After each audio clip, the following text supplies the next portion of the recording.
hambre para llegar al menudo, a los tamales, al pavo, al recalentado, etcétera. Pero ahorita vamos a esperar. Tenemos algo que compartir esta mañana acerca de la Navidad y yo les voy a invitar a que vayamos al texto bíblico del Evangelio.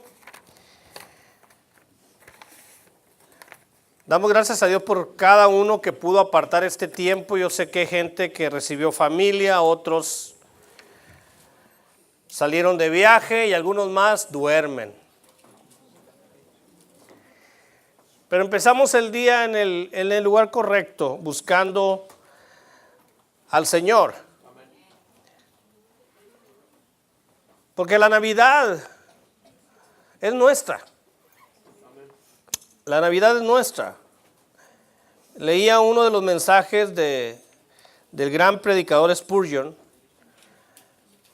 y estaba leyendo uno de ellos que dice: nosotros no podemos tener a Jesús si Jesús no nos tiene a nosotros. Hay gente que cree que tiene a Jesús. Dice tener a Jesús, dice conocer a Jesús, pero Jesús no los tiene. Hay una separación entre Jesús y ellos, y no es por causa de Jesús, son ellos los que han decidido vivir al margen de Jesús. Jesús, como uno de los niños decía, una de las peticiones era que Jesús sea el centro de sus vidas. ¿Recuerdan? Fue hace 3 minutos. Jesús no puede ser la ayuda extra.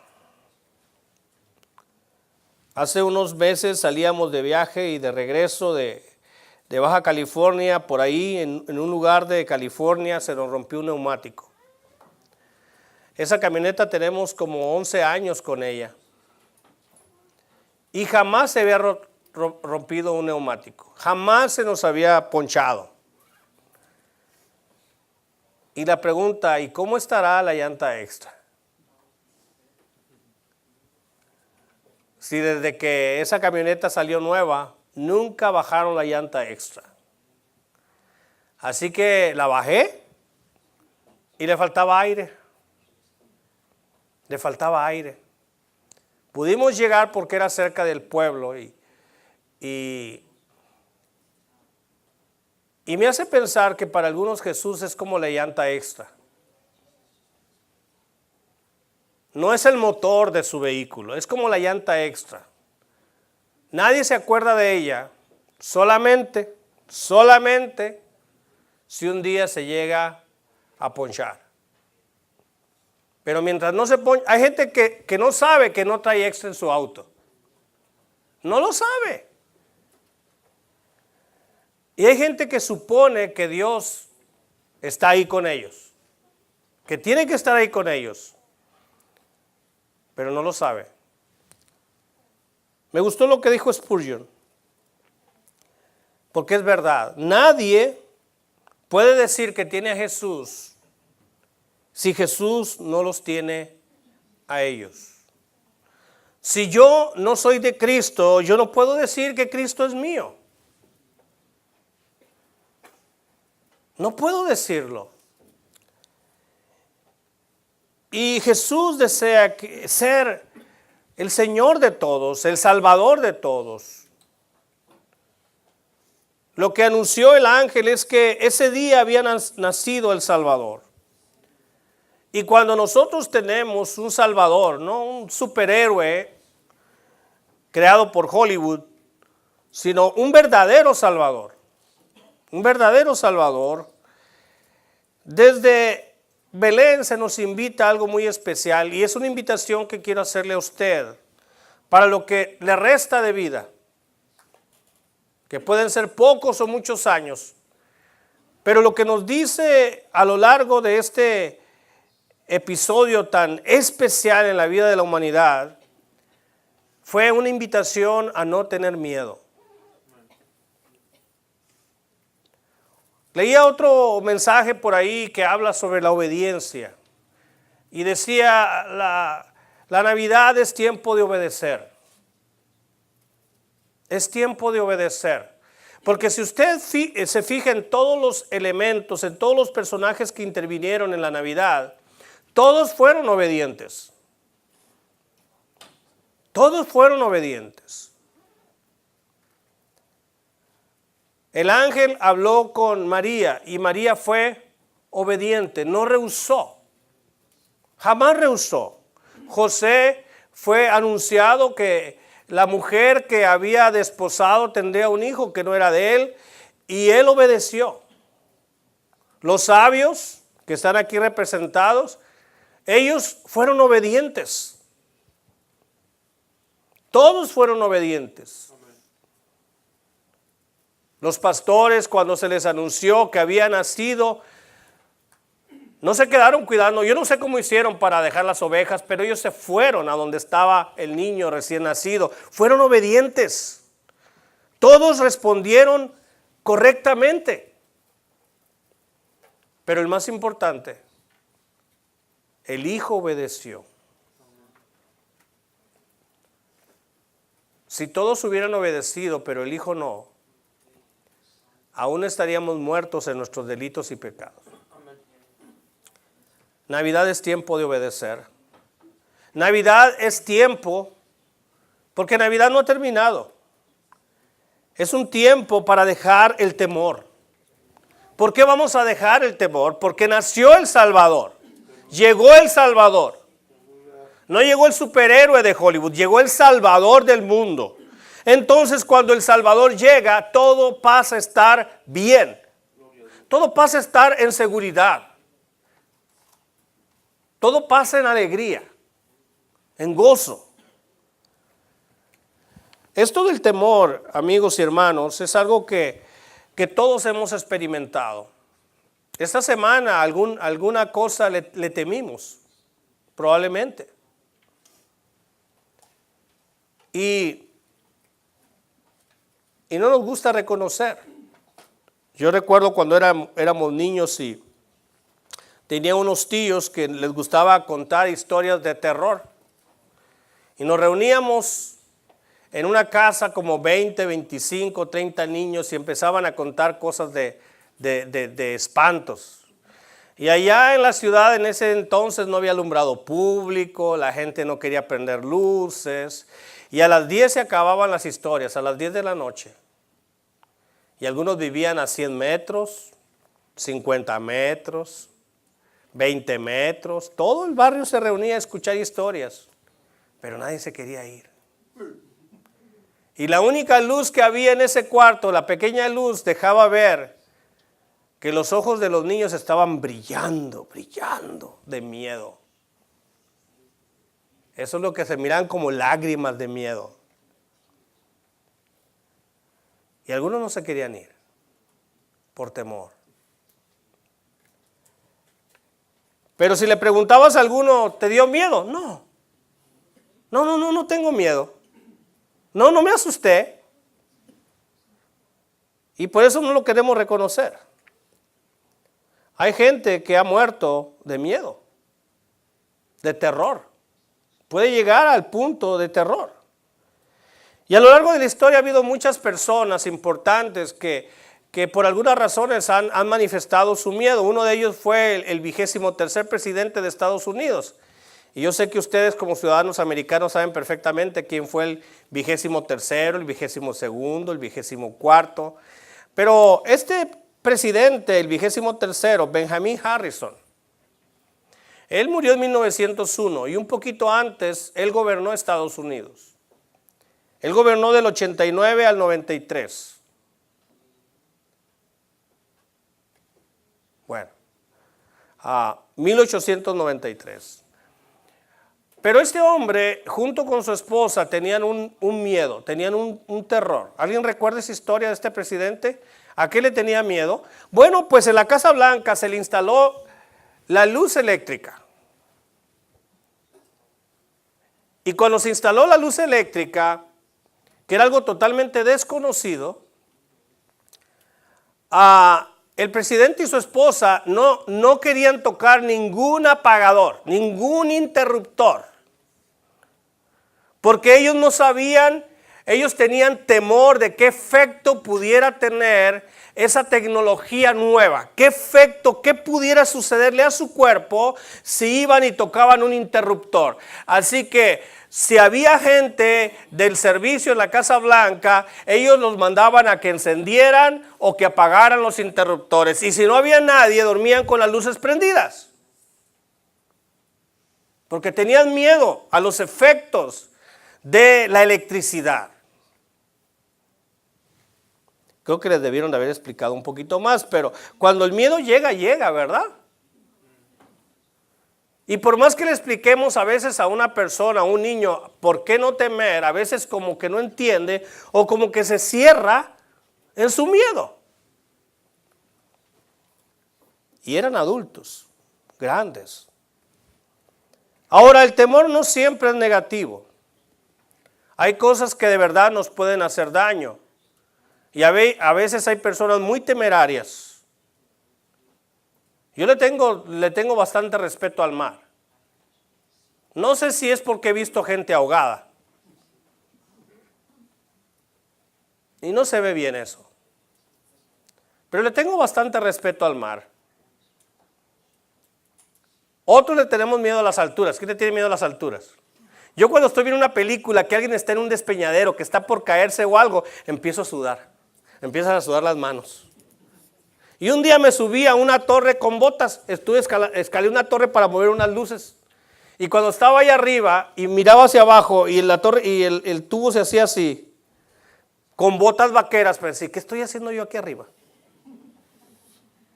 Y peor, sudándome las manos. Y moviendo cables eléctricos. Imagínense si de repente... Es bueno temer al mar, porque hay corrientes que no conocemos. Un mar es diferente a un lago, un mar es diferente a un río. Y cada agua y el tipo de agua se maneja uno diferente.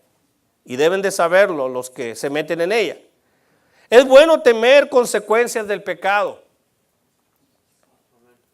para no cometerlo. Hay consecuencias. Y no queremos verlas a veces. Pero, sin embargo, hay muchas cosas que nosotros no debemos temer. Por ejemplo, la oscuridad. Hay niños que ya grandes le tienen miedo a la oscuridad. Yo no sé qué ven, yo no sé qué oyen, yo no sé qué les cuentan. Pero cuando los niños son pequeños debemos de acostumbrarlos a dormir sin luz. De hecho, dicen los que saben de esto que los efectos de la luz, de dormir con la luz prendida son negativos. Debemos de dormir con la menor luz posible. Debemos de dormir en absoluta oscuridad, es mejor. Es como se descansa mejor. Pero hay niños que le tienen miedo a la oscuridad. ¿Quién le tiene miedo a la oscuridad? ¿Verdad? No solamente niños, también grandes. Pero hay muchas cosas que perjudican nuestra vida, no solo física, sino también espiritual, en nuestra experiencia con Dios.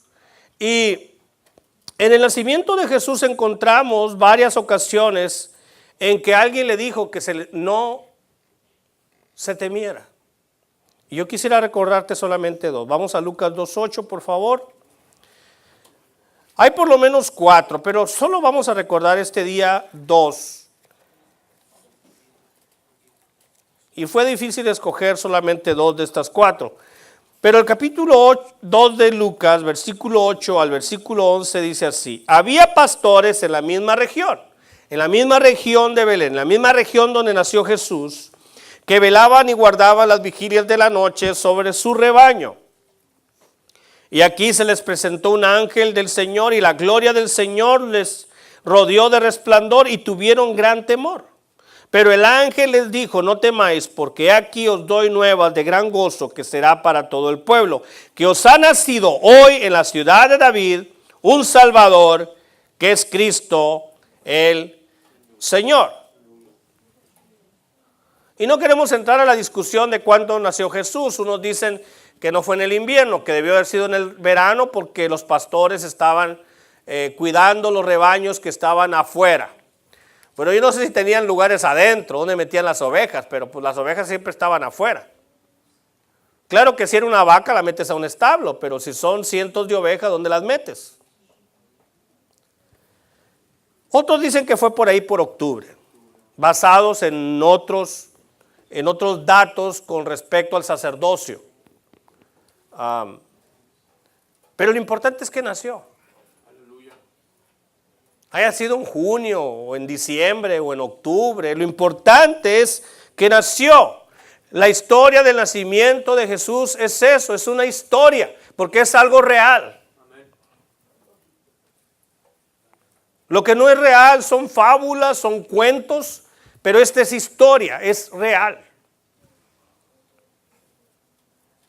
Y hallamos a esos pastores cuidando sus rebaños.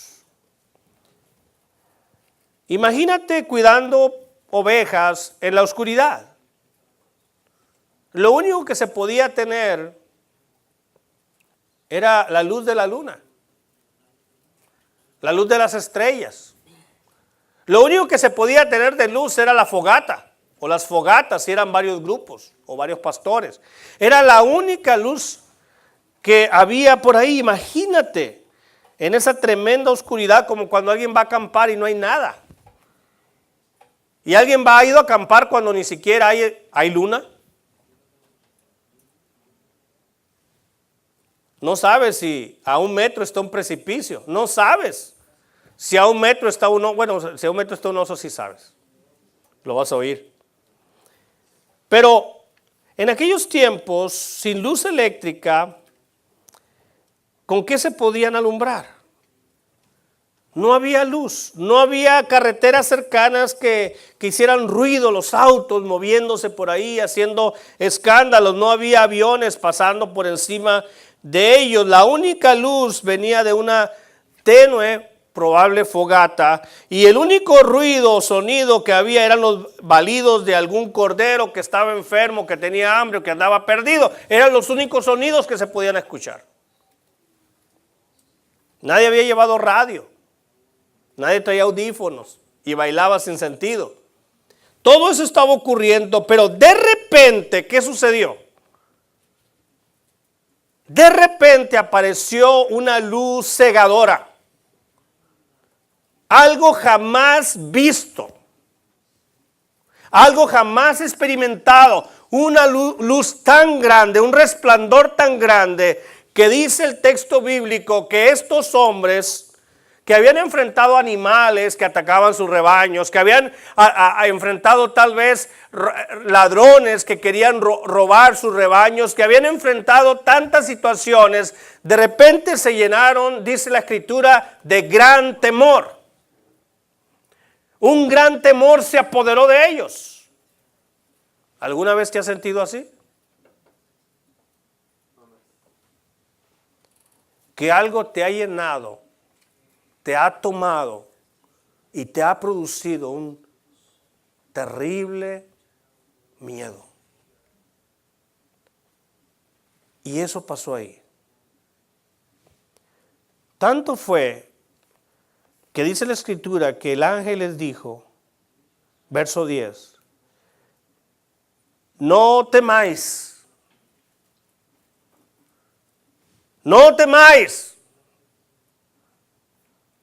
Era tan evidente su temor. Alguien tiene miedo y se lo aguanta, ¿verdad? Se lo aguanta, se controla. Pero ¿cómo puede ser el temor de estos hombres que es evidente, que se puede ver? Casi pueden oler el miedo, como dicen que los perros huelen el miedo del humano. ¿Cómo podían verlo? Y entonces el ángel les dice, no teman. Pero, ¿qué razones hay? No es simplemente no teman porque no les voy a hacer nada. No teman porque no pasa nada.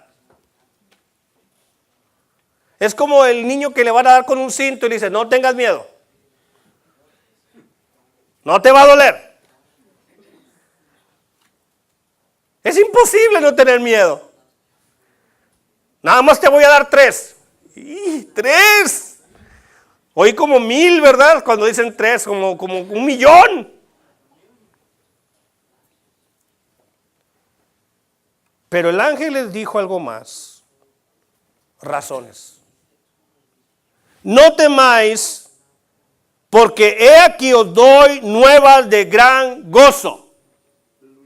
No tengan miedo, porque olvídense de la luz, olvídense del resplandor, olvídense de todo. Imagínense que no solamente hubo una gran luz, podían verlo todo. No dice que las ovejas se espantaron. No dice que las ovejas corrieron. Los que se espantaron fueron los seres humanos, los pastores se espantaron. ¿Por qué? Porque entre emociones y razonamientos a veces sufrimos, ¿no es cierto? No sé si emocionarme, no sé si pensar, ¿qué será esto? Y empiezas a especular y el ángel le dice, no tengan miedo porque vengo a darles noticias de gran gozo que serán para todo el pueblo. Para todo hombre, para todo ser humano.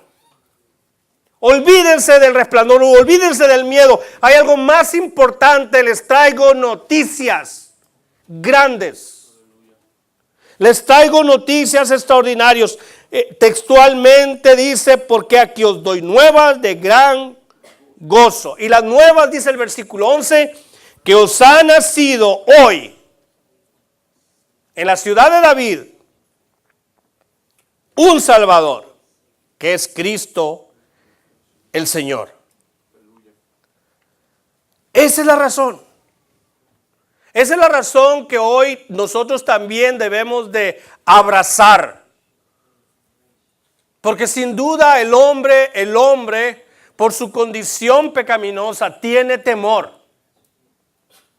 Tiene temor, un temor equivocado, un temor negativo. Regreso diciendo que a veces hay que tener cierto temor, cierto cuidado, cierto respeto por ciertas cosas físicas, emocionales, espirituales, etcétera. Pero en este caso el hombre tiene un temor y uno de los principales temores es a morir.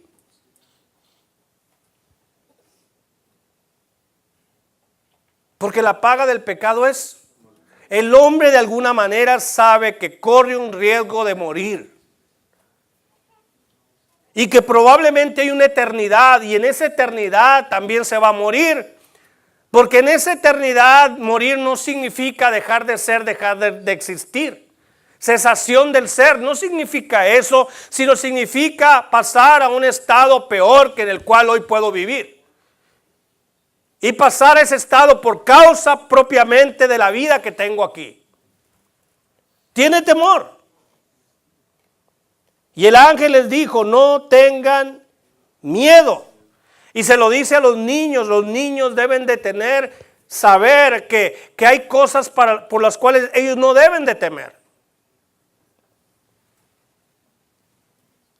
Ellos no deben ni siquiera de preocuparse, preocúpese usted como padre, como adulto, pero no los preocupe a ellos. Es su problema, no es el de ellos. No se quite el miedo dándoselos a los hijos, repartiéndoles el miedo. Quédese con él y haga algo correcto con el temor. Cámbielo por confianza. No tenga miedo porque traigo grandes noticias. ¿De qué nos salva? Dice la escritura en Hebreos capítulo 2, vea conmigo por favor, versículo 14 y 15, un poquito más adelante. Hebreos 2, 14.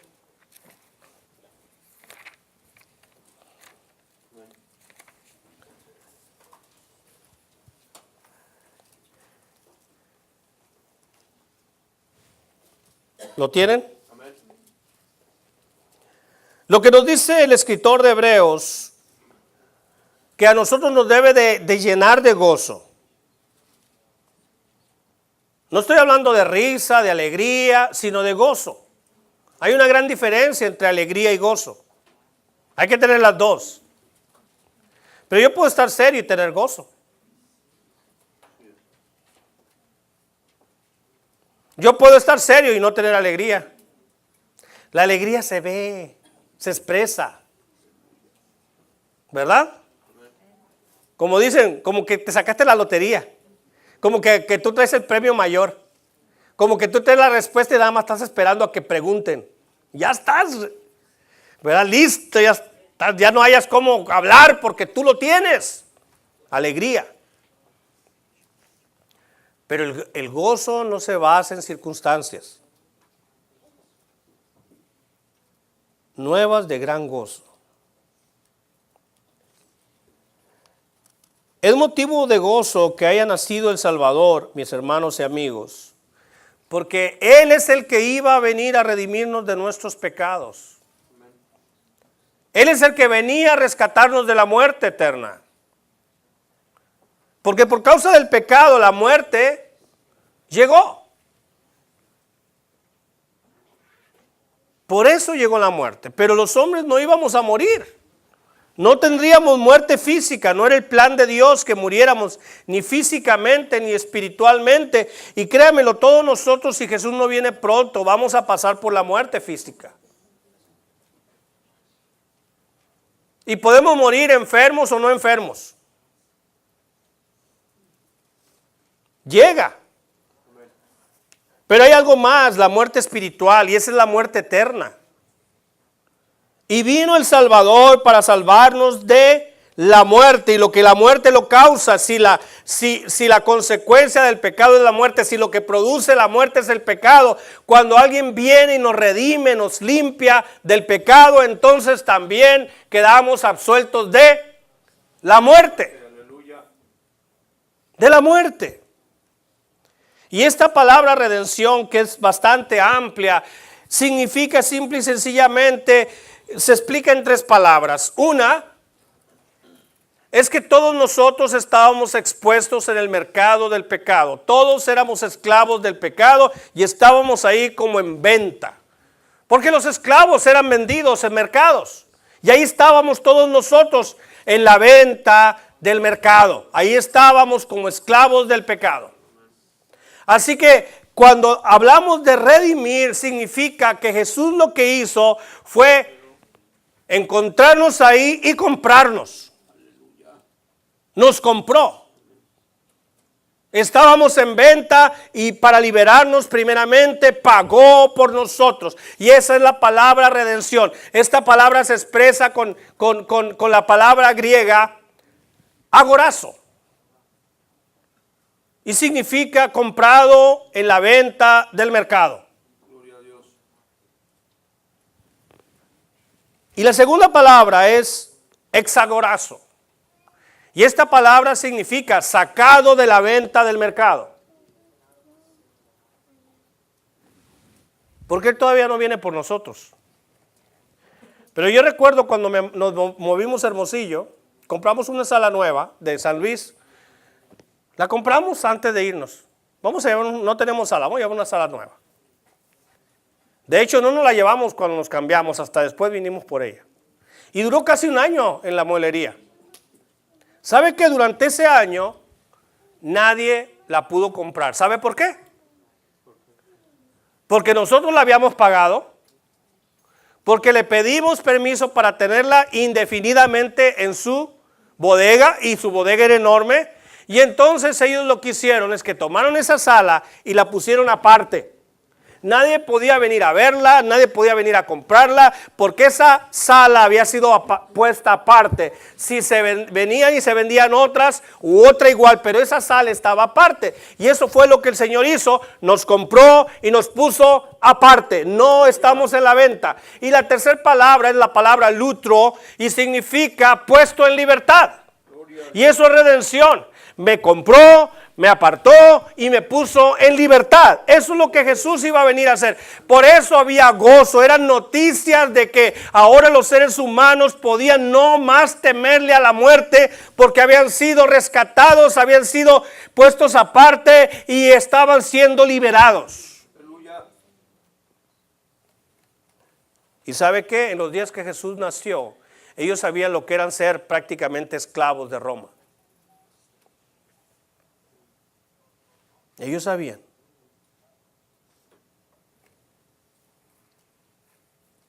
Y lo que nos dice Hebreos es que no debemos de temerle a la muerte, porque el que venció a la muerte llegó. No debemos de temerle a la muerte, pues el Salvador ha llegado. Dice el capítulo 2, versículo 14. Así que, por cuanto los hijos participaron de carne y sangre, Él también participó de lo mismo, Jesús, de carne y sangre, para destruir por medio de la muerte al que tenía el imperio de la muerte, que es el diablo, y librar a todos los que por el temor de la muerte estaban durante toda la vida sujetos a servidumbre. ¿Por qué la gente está sujeta a servidumbre? ¿Por qué está sujeta bajo el poderío de Satanás? Porque tiene temor a la muerte. Pero resulta que el que tiene temor a la muerte la va a hallar. Va a hallar la muerte. Dice la Escritura, el que quiere salvar su vida la perderá. Y el que pierda su vida por causa mía la hallará. Así que dice el versículo 15 aquí en la palabra de Dios, y librar. Porque Él murió para destruir el imperio, no solamente a una persona, todo su imperio, todo su reino. Él murió para destruir. Curiosamente, Él murió para destruir el imperio de la muerte.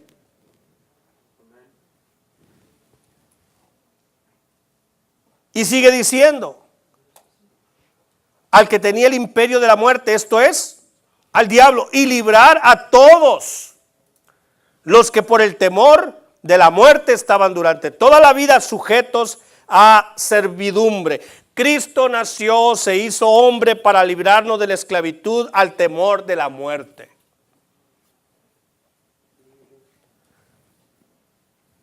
Un hijo de Dios no debe de andar buscando la muerte.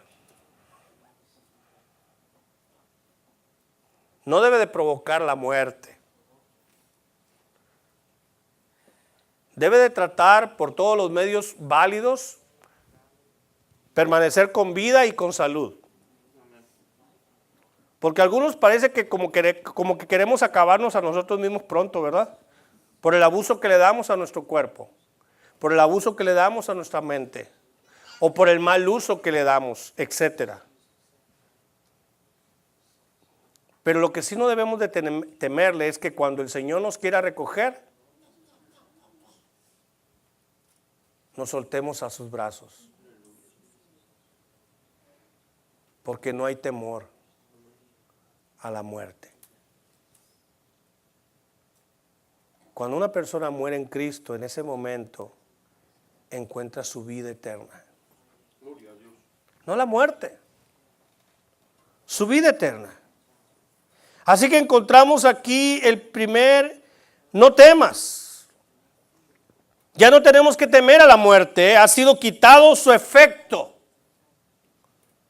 Su efecto. Si estamos en Cristo ya no tiene poder sobre nosotros. Yo le he contado la historia de los alacranes que me encontraba a diario cuando hacía limpieza en un edificio. Estaba infestado de alacranes. Y al principio como que les tenía poquito miedo, pero como me acostumbré a verlos todos los días, entonces empezamos a convivir. Y para que me dejaran trabajar sin tener miedo que me pudiera alguno picar, los agarraba, les quitaba el aguijón y me los echaba al hombro. ¿Seguía siendo alacrán? ¿Estaba vivo el alacrán? Pero ya no tenía ¿qué? El aguijón, y por lo tanto ya no podía causar los efectos que un alacrán al picar produce. Envenenamiento, ya no me podía envenenar, ya no me podía picar, podía tirarme golpes, pero era una cola sin aguijón. Así que no podía salir el veneno de ese alacrán y no tenía ya miedo. Pasé de tenerle miedo a los alacranes a no tenerle ningún miedo a los alacranes hasta poderlos poner encima, y cuando ya terminaba de trabajar los agarraba y los bajaba. Se les acababa el juego. Cristo vino a acabar con el efecto de la muerte. Y si ya no tiene ese efecto destructivo sobre nosotros, ya no tiene poder sobre nosotros, entonces podemos vivir en plena libertad sin temerle más a la muerte. Y aquí aparece el último y segundo, no temas. Y esto tiene que ver con María. El versículo 28 de Lucas 1.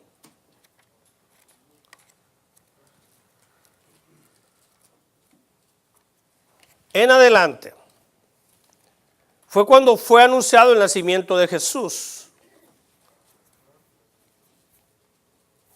Al sexto mes el ángel Gabriel fue enviado.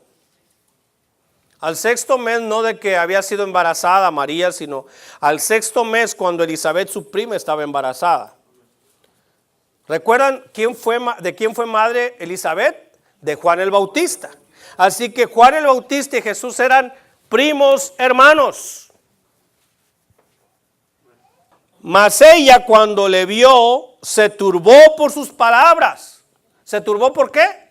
No por su apariencia, no dice que la hacía un gran resplandor, sino lo que le estaba diciendo. El mensaje era para turbarse. Y sigue diciendo Lucas. Y pensaba que, ¿qué salutación sería esta? Entonces el ángel le dijo, María, no temas. No temas, como diciendo, no temas a mis palabras. Porque has hallado gracia delante de Dios y ahora concebirás en tu vientre y darás a luz un hijo y llamarás su nombre Jesús. Y le dijo, ¿qué iba a suceder con ella? ¿Qué iba a suceder con su bebé? Así que encontramos aquí el segundo no temas. Esta gran libertad aparece nuevamente. A María se le anuncia que aunque era una virgen, iba a ser madre del Salvador. Y algunos historiadores piensan que María no llegaba ni a 18 años. Tal vez andaba en los 16. Era muy joven, muy jovencita. Y el ángel no le espantó. ¿Sabe qué fue lo que le pidió María? Dame más información. No digo, no puede ser, me van a matar. No puede ser, José ya no me va a querer. No es un tango. No es una actuación ahí de lujo, no. Sino que si usted se fija en la respuesta de María, cuando el ángel le dice, María, no temas porque has hallado gracia, etcétera, etcétera. Y este será grande y será llamado Hijo del Altísimo y el Señor Dios le dará el trono de David su padre y reinará sobre la casa de Jacob para siempre y su reino no tendrá fin. ¡Wow! Con todo lo que me dijiste, ¿dónde firmo?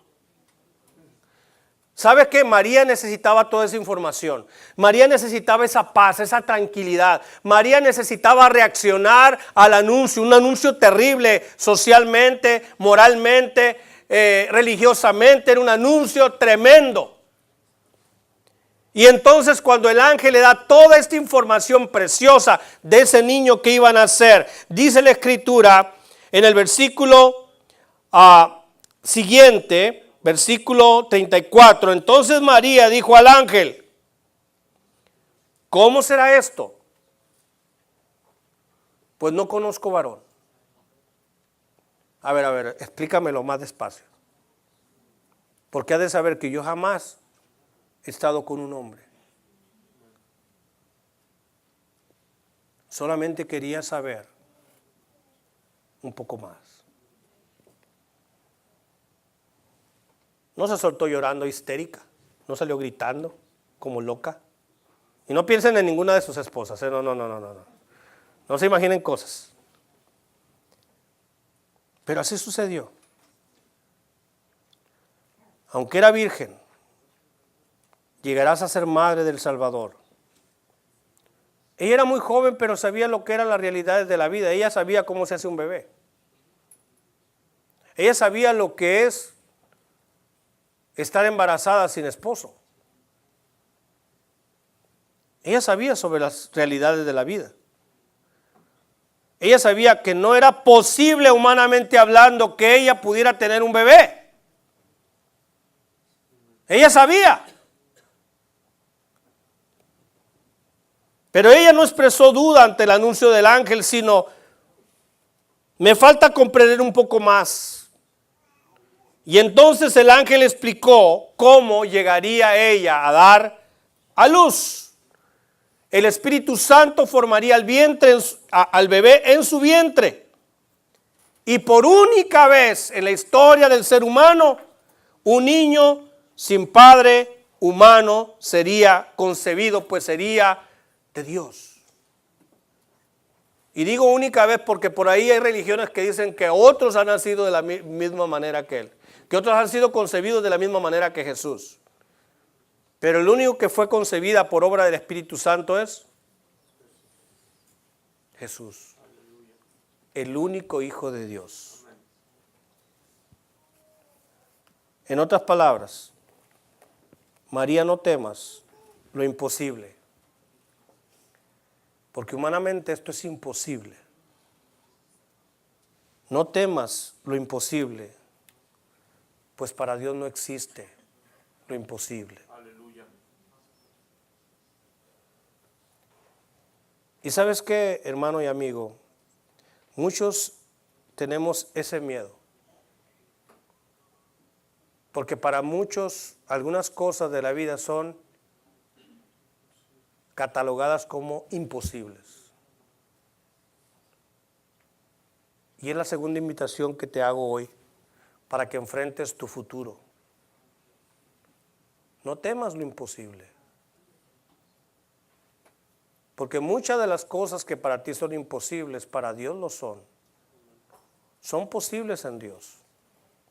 No estoy diciendo que todas las cosas que son imposibles para nosotros se van a convertir en posibles. Yo no digo eso porque eso es mentira. Eso no es lo que la Biblia enseña.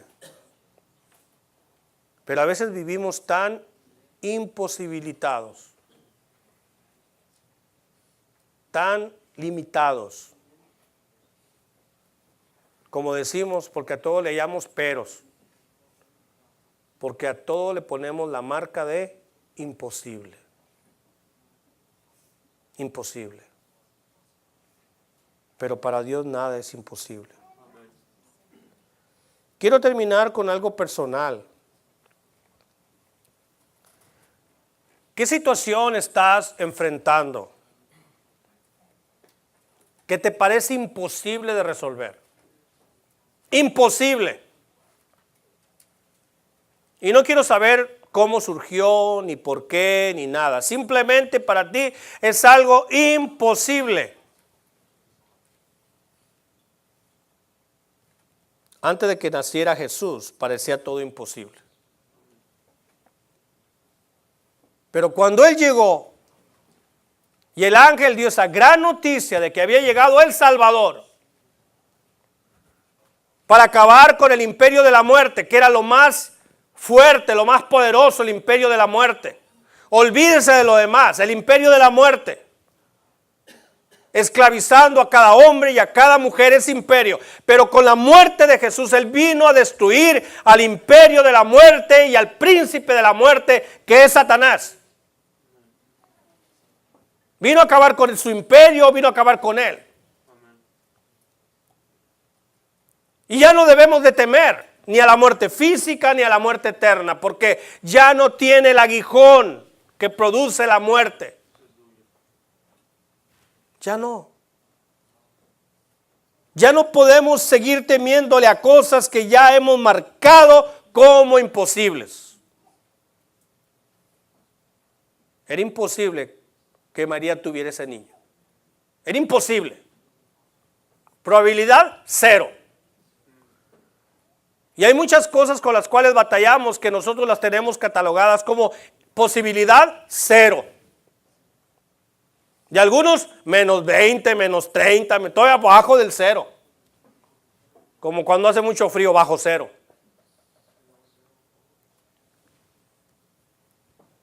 Mira, muchas de esas cosas ni siquiera son imposibles, pero ya les hemos puesto esa etiqueta. Ni son imposibles. Ay, no es posible levantarme temprano. Ay, es imposible que ahorre. Ay, es imposible que baje de peso. Ay, es imposible que deje de comer. Ay, es imposible que pueda trabajar. Ay, todo es imposible. Algunas de ellas son imposibles, pero en Dios todas son posibles.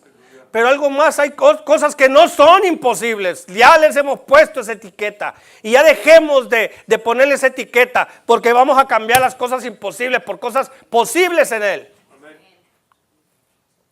Posibles en Él.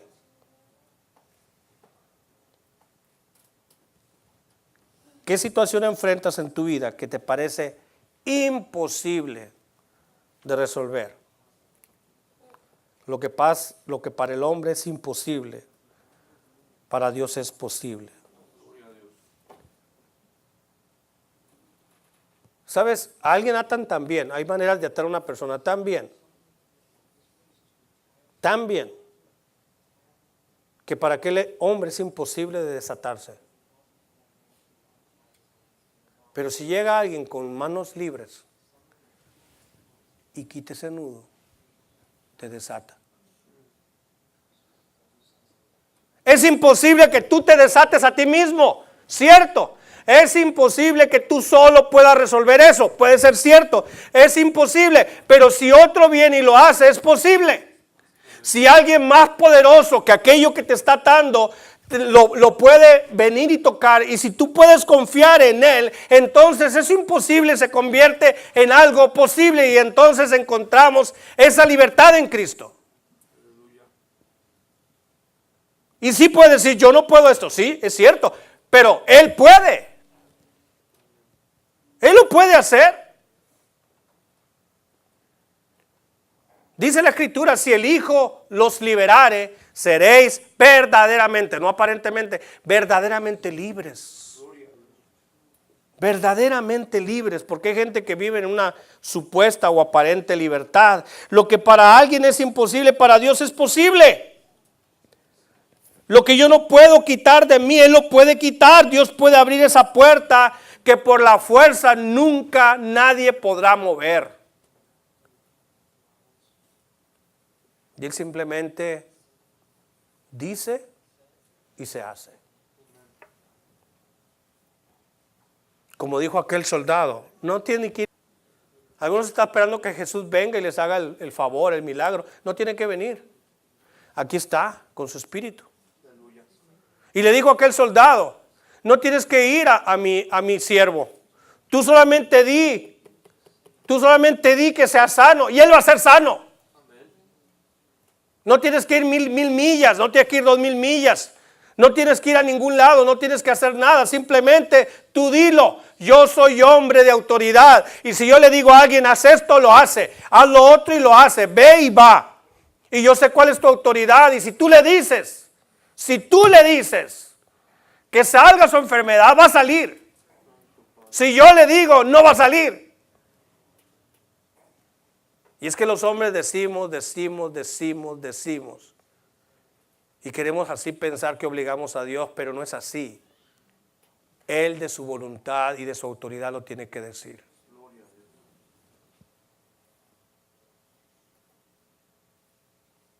Y Jesús decidió sanarlo.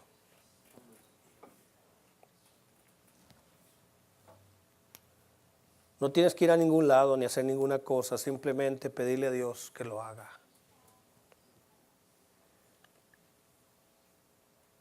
Ponte de pie.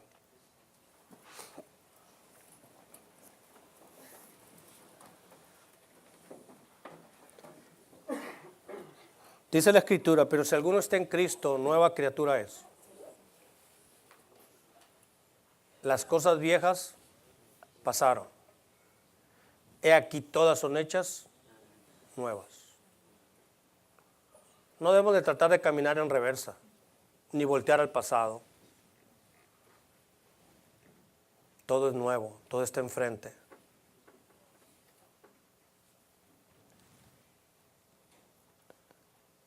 somos nuevas criaturas, en el mismo caparazón, en el mismo cuerpo, pero nuevas criaturas. Nuevas criaturas. Tenemos que vernos, sentirnos y tratarnos como tales. Si alguien piensa, siente, cree y experimenta ser el mismo antes de Cristo, lo más seguro es que es el mismo. Si todo sigue igual, es el mismo. Y déjeme decirle que va a empeorar todavía. Va a empeorar, va a pasar el tiempo y va a empeorar. Pero si usted es nueva criatura, todo ha cambiado. Y déjeme decirle que va a mejorar todavía. Si nos aferramos a esa nueva vida, va a mejorar todavía más. Y digo que somos nuevas criaturas porque fuimos creados por Dios. Y cuando hablo de la creación, hablo de lo primero que quiso hacer Dios con Adán y Eva y lo mismo que quiere seguir haciendo, no ha cambiado de parecer.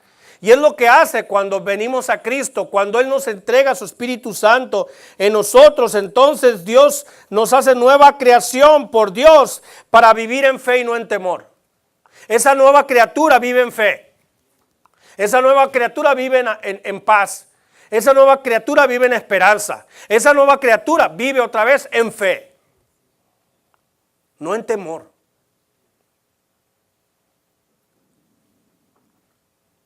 No en temor.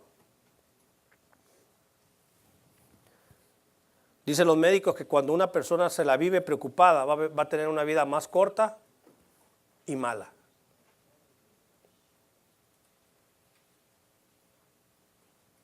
Y si una persona vive con el temor eterno, va a tener muerte eterna.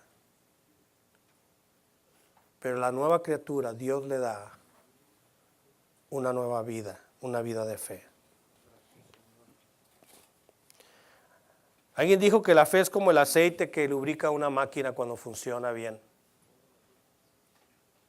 Yo tengo una máquina que estaba llena de polvo de madera. No la podía hacer mover, no subía ni bajaba. Le eché aire, lubriqué sus 4 tubos y empezó a subir y bajar con facilidad. Y el temor es como ese acerrín, como esa arena que detiene, que frena.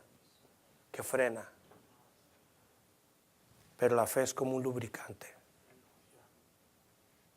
que hace que la vida se mueva en libertad. Si eres nueva criatura, eres una nueva criatura para vivir en fe. Porque ya no le tienes temor a la muerte. Y porque sabes que en Él todo es posible. Todo es posible. Deja de etiquetar.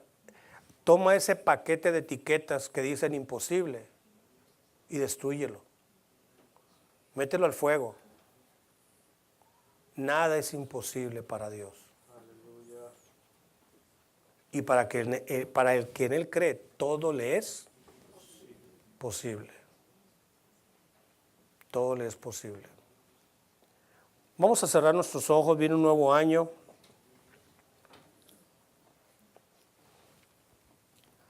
Y cuando pasemos del 31 al día 1, es un día al otro. Pero es bueno darle relevancia a las cosas, a las fechas. Es algo, está bien, es saludable. Pero ¿cómo estás terminando el año? ¿Con cuántos imposibles adornan tu vida? ¿Cuántos imposibles tienes por cada cuarto, por cada pasillo de tu vida, de tu casa? Imposible, imposible, imposible, imposible. Qué deprimente ha de ser, ¿verdad? Tener tantos imposibles alrededor, tantas cadenas, tantos limitantes. Y luego tenemos otros cuadros que dicen temor, temor, temor, temor, temor, temor, temor. Como que nos dan ganas de tener valor, ¿verdad? No, imposible. Es hora de entender que fuimos creados como nuevas criaturas para no temer más y para tener libertad en Cristo. No libertinaje, como dice Romanos, libertad en Cristo. Pero deshazte de todo aquello que es etiquetado como imposible, porque Jesús murió para destruir el imperio de la muerte y a su señor, el diablo. Para que todos aquellos que estábamos atados a ese imperio seamos puestos en libertad. Vamos a orar. ¿Habrá alguien aquí en esta mañana que diga, pastor, Señor,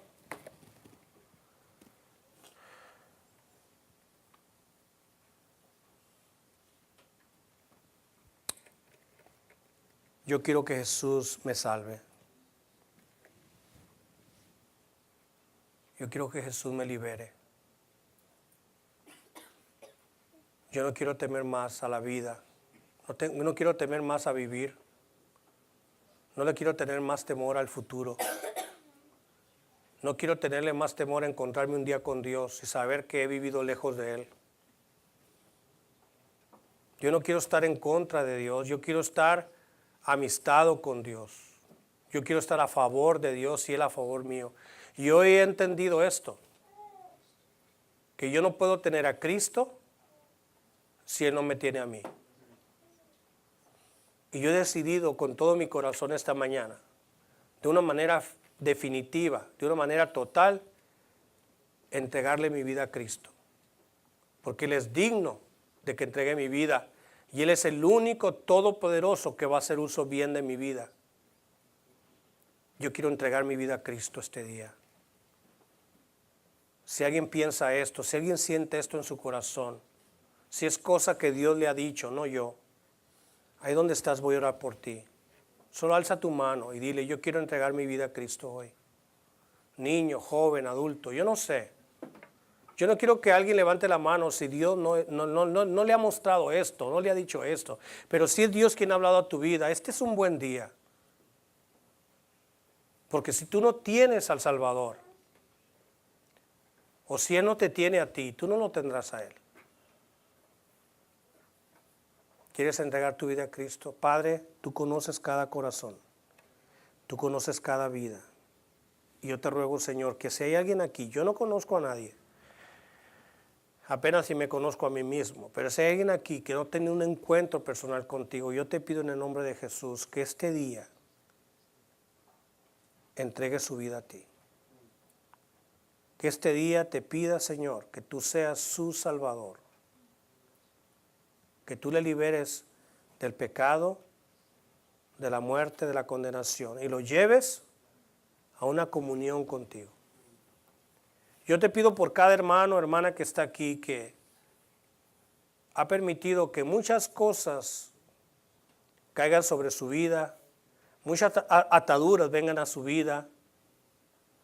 Y Señor, de alguna manera somos responsables porque hemos dejado esto que suceda. El enemigo no puede hacer nada sin nuestro permiso. Y lo hemos dejado, le hemos permitido que a veces nos controle, que nos llene de temores y que nos haga pensar y creer que es imposible las cosas dentro o fuera de nuestra vida. Pero en este día, en el nombre y en el poder de Jesús, quiero reconocer que para ti todo es posible y que muchas de las cosas con las cuales estoy batallando en mi vida van a ser vencidas por el poder y el amor de Cristo. Ayúdame a entregarlas, Señor, a reconocerlas y entregarlas a ti. Y no volver a tomar estas cosas, Señor, porque nada es imposible para ti. Y al que en ti cree, todo le es posible. Te lo ruego en el nombre de Jesús. Amén. Hermanos, muy feliz Navidad. Espero que todos puedan quedarse ahí. Algo que comer, algo que beber. Y tratemos de pasar un buen tiempo en comunión unos con otros. Que pasen muy feliz tarde, feliz Navidad.